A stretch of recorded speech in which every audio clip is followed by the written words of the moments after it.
बाजूची संरक्षण भिंत राऊंड शेप दिसतो, हा हा. वॉच टॉवर आहे. हा. परत ही भिंत आली, पुढे गेल्यानंतर आपल्याला हे बघा ती समोर काय दिसतो, तर वॉच टॉवर बुरुज- दिसतो. बुरुज या पुढे दिसतो. या, हा. बुरुज. हे पश्चिमेच्या बाजूचा हा काय भयंकर संपूर्ण- नजारा आहे ना. हा. आता हे धुकं वगैरे आलं ना, हं. तर या गडावरून राजे ज्या वेळेला छत्रपती शिवाजीराजे विशाळगडाकडे ज्या वेळेला निघून गेले, उत्तरेच्या बाजूला त्यांना मगाशी आपल्याला बोललो मी, हो, राजदिंडी नाव दिलं गेलेलं आहे. हा हा हा. तर त्या दिंडी दरवाजातून राजांना खाली उतरवलं गेलं. हं. 300-350 फूट खोल दरीमध्ये उतरवलं गेलं. अच्छा. पालखीत बसवलं आणि ती पालखी धावत पडत, हे समोरचं टेबल टॉप, हा हे पठार दिसतं ना आपल्याला, हा. अखंड पठार 10 किलोमीटरचं आहे ते. अच्छा त्या पठारावरून जात असताना त्याला 7 कप्पे आहेत म्हणून 7 पठार म्हटलं जातं. अच्छा. 5व्या पठारावर काय आहे तर मसाई देवीचं मंदिर आहे, हं. म्हणून त्याला मसाई पठार असं म्हटलं जातं. तर त्या पठारावरून जात असताना दुसऱ्या दिवशी सायंकाळी 4 ते 5च्या दरम्यान राजे सुखरूप पोचले गेले. हा म्हणजे 2 युद्ध झाली त्यावेळेला. हा. पहिलं युद्ध म्हणजे बाजींच्या समवेत हं. आणि दुसरं स्वतः राजांनी. आणि राजे सुखरूप पोचले विशाळगडावर आणि हो. पोहोचता क्षणी लगबगीने तोफा टाकण्याचा आदेश आदेश दिला. तर तो मार्ग म्हणजे राजे छत्रपती शिवाजी सुखरूप गेलेला तो मार्ग. चला. तर हा जो बुरुज दिसतो आपल्याला हा समोर, बाहेरून पाहिलं तर बुरुज दिसतो, म्हणजे टहेळणी करण्याचं ठिकाण दिसतं आपल्याला. हा.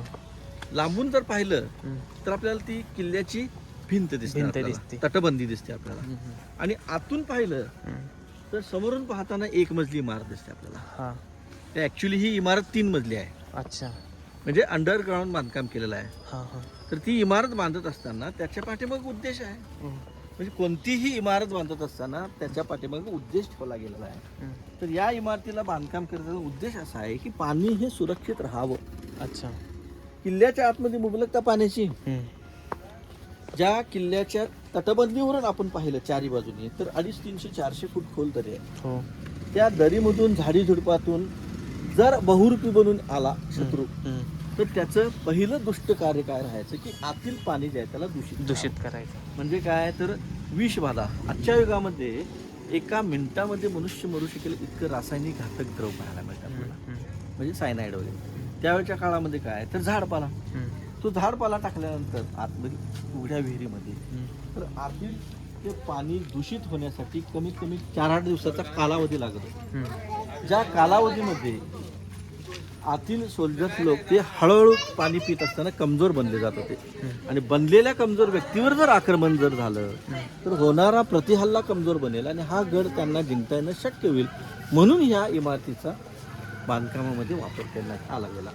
ही इमारत बांधकाम करण्यापाठीमागे उद्देश काय आहे की पाणी सुरक्षित राहावं. ते सुरक्षित राहतं कसं तर त्यावेळेला एकदम घन जंगल होते. हं. हा गड म्हणजे किल्ला बांधकाम करण्यापूर्वी ह्या गडाला, ह्या पर्वताला पर्णाल पर्वत नाव होतं. हा संस्कृत शब्द आहे. पर्ण म्हणजे पान. पान. संपूर्ण चारी बाजूनी इतकी गर्द झाडी होती की त्या झाडाच्या पानांनी लपला गेलेला हा डोंगर, हा. म्हणून पर्णाल पर्वत म्हणून असं संबोधलं जातं या गडकोटाला. हं. साताऱ्यापासून सह्याद्रीच्या कडा ज्या सुरू होतात हं. म्हणजे महाबळेश्वरपासून, हं. तर सह्याद्रीच्या कडेवर पर्णाल पर्वतावर बांधकाम केले गेलेला हा पन्नगालय असं याला संबोधलं जातं. तर ते पाणी जे आहे ना त्यावेळच्या काळामध्ये सूर्याची किरण आतमध्ये येऊ शकत नव्हतं ना, इतकं घन जंगल असल्यामुळे हो. ते पाणी वरून पाहिलं तर दिसूच शकत नव्हतं. हा. म्हणजे ते पाणी जे आहे ते अंधारमय वातावरणामध्ये असायचं. हा. म्हणून ह्याला आज आपण अंधार बाव या नावाने ओळखतो. ओळख. कोकणामध्ये विहीर किंवा बावडीला बाव म्हणतात. हं. तर ते पाणी जे आहे ते अंधारमय वातावरणामध्ये आहे. आता इथून पहा आपल्याला दिसतं का पहा, साधारणतः ते पाणी दिसत नाही. पावसाळा संपला नाही ते हाय त्या लेवलला राहतं पाणी. खाली जाणार आहे. फर्स्ट फ्लोअर डायरेक्ट किल्ल्याच्या बाहेर जातो. खुफिया रस्ता चोर अच्छा. आपण जो मगाशी पाहिला हो हो. तसाच डायरेक्ट खाली उतरण्याचा 200-250 फूट खोल दरीमध्ये उतरणारा तो मार्ग. हं. हं. आणि हा सेकंड फ्लोअर जे आहे, दुसरा मजला जो आहे हं. हे आराम करण्याचं ठिकाण. ठीक आहे. म्हणजे काय तर तिसऱ्या मजल्यावरून थर्ड फ्लोअरवरून शत्रू लोकांच्यावर निगराणी करीत असताना हं. 24 तास जागरूक असणाऱ्या मावळ्यांना थोडं आराम मिळणं जरुरीचं आहे. आहे. त्याच्यासाठी हे काय तर 4 रूम्स हं. राहुटी. तर हे बांधकाम 1489 मध्ये केलं गेलं, 1489 मध्ये. हा. जो पहिला आदिलशा युसुफ आदिलशाच्या त्यांच्या राजवटीमध्ये अबू युसुफ हा कारागीर आहे तुर्की, त्याच्या देखरेखीखाली बांधत असताना चुन्यामध्येच बांधकाम आहे. म्हणजे चुना, गुळ, वाळू, उडदाची ते डाळ टाकून. वगैरे त्यामध्ये मिश्रित करून ही इमारत उभी केली गेलेली आहे. ज्याला आज आपण अंधार बाव या नावाने ओळखतो. वरती सिम्बॉल जर दिसतील आपल्याला तर किलोवर छापसारखं दिसतं का त्यावरती आपल्याला? हो.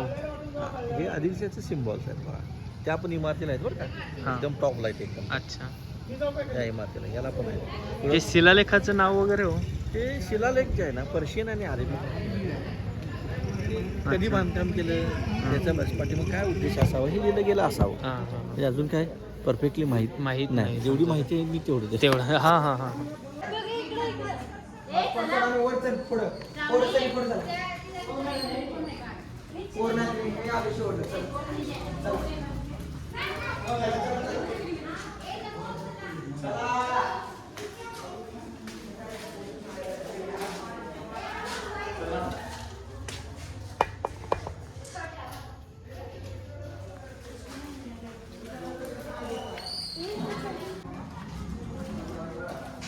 हा छोटासा व्हिडिओ मला कसा वाटला हे कमेंट सेक्शन मध्ये नक्कीच सांगा.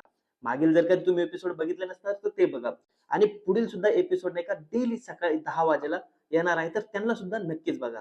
आणि जर कधी चॅनलला आतापर्यंत सबस्क्राईब नसेल केलं तर चॅनलला सुद्धा सबस्क्राईब करा, व्हिडिओला लाईक करा, हाईपचं बटन असेल तर त्या बटनाला सुद्धा क्लिक करा. तर चला भेटूया मग पुढील एपिसोड मध्ये.